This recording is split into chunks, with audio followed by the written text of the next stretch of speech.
पिछले महीने मैंने अपनी जान लेने की कोशिश की। कोई खास वजह नहीं है, कोई तनाव नहीं है, मन ऊब गया है। वही शोर, आवाजें, घर दफ्तर दफ्तर, घर घर दफ्तर, क्लाइंट्स, ईमेल्स, प्रेजेंटेशंस, डेडलाइन, आए दिन सिर्फ और सिर्फ एक्सेल शीट बनाना। शिकायत नहीं है, अब माँ बाप के सपने पूरे करने थे तो इतना तो होगा ही,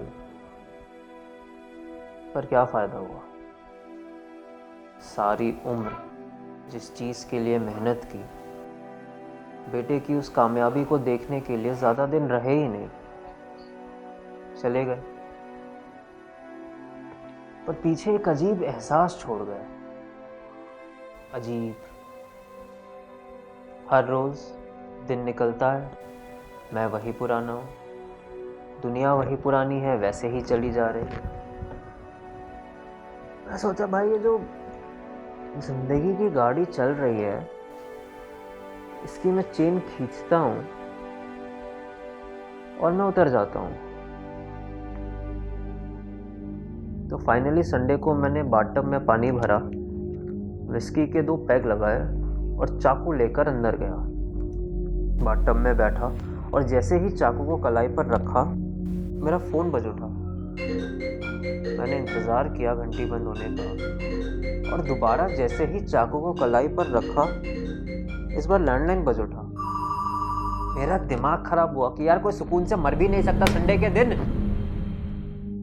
मैं गया, मैंने अपना फ़ोन, मोबाइल, लैंडलाइन, डोरबेल सबका कनेक्शन काटा, और जैसे ही मैं लौटा वो मोमेंट चला गया, वो टूट गया।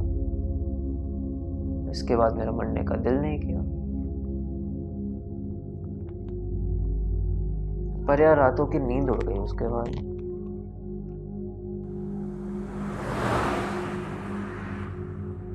एक रात मैं ऑफिस से लौट रहा था, मेरे रेगुलर रूट पे कुछ दिनों से जाम लग रहा था, तो एक शॉर्टकट ले लिया। कंस्ट्रक्शन चल रही थी उस तरफ, नई सोसाइटीज बन रही थी, आगे एक कच्चे रास्ते से मुझे मुड़ना था कि तभी मैंने देखा साइकिल पर एक आदमी आ रहा है। उसके आगे एक बच्ची बैठी है, 5-6 साल की, हाथ में आइसक्रीम, और वो उस कच्चे रास्ते की तरफ जा रहा था। रात के 9:30 बज रहे थे, मुझे कुछ ठीक नहीं लगा। मैंने गाड़ी स्लो कर ली।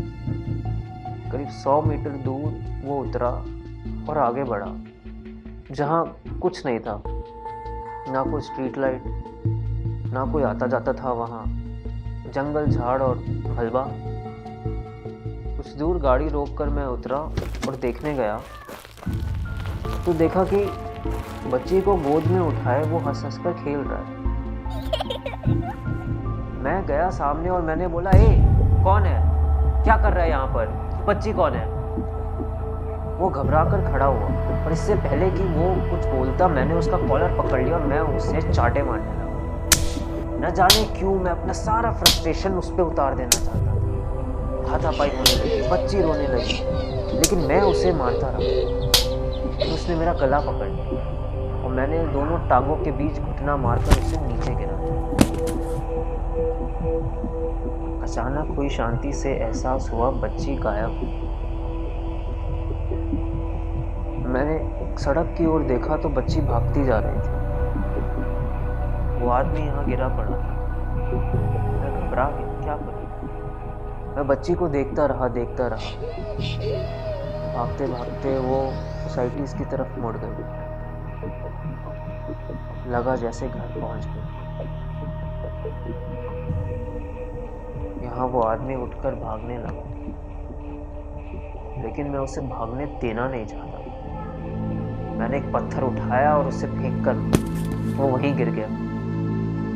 उस बच्ची के साथ वो क्या करता, इस ख्याल ने मुझे पागल कर दिया था। मैंने वो पत्थर दोबारा उठाया और इस बार उसके सर पे दे मारा, और फिर मैं मारता रहा और तब तक मारता रहा जब तक मेरे हाथ नहीं थक गए थे।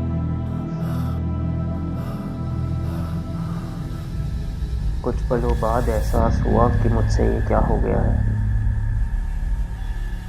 मेरे हाथ कांपने लगे। मैं भागना चाहता था लेकिन मेरे पैर मेरा साथ नहीं दे रहे थे। डर क्या होता है उस दिन पहली बार महसूस हुआ। मैंने सड़क की ओर देखा। न जाने कितनी देर मैं वहीं सहमा सा खड़ा रहा। जब लगा कि अब कोई नहीं आने वाला है, तब मैंने गड्ढा खोदना शुरू किया। कुछ था नहीं वहां पर। छोटे पत्थरों और हाथों से मैं खोदता रहा, घंटों खोदता रहा।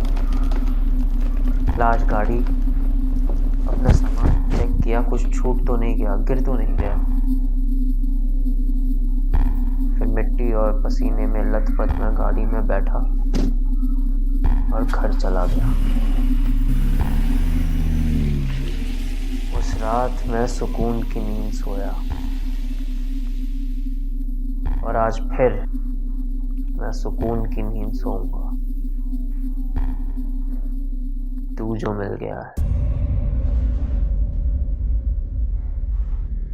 दहेज के लिए अपनी बीवी को सालों पीटा और फिर इंश्योरेंस के पैसों के लिए उसे मार डाला। दिखाया कि एक्सीडेंट है। खैर, तेरी अपनी वजह थी, मेरी अपनी वजह है। शुरू करें।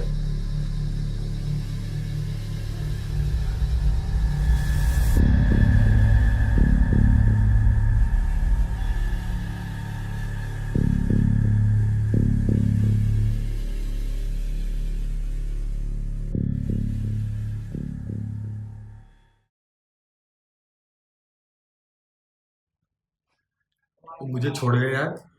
वो मुझे खोल दो यार। वो घर जाना है मेरे को। कर दूंगा यार, सब्सक्राइब कर दूंगा, लाइक कर दूंगा, शेयर कर करके वायरल कर दूंगा यार। घर जाना है मेरे को, सुबह से खाना नहीं खाया मैंने यार। प्लीज प्लीज यार, प्लीज। खुल नहीं, नाक खुल जा रही है यार मेरी, जल्दी खोलो मेरे को।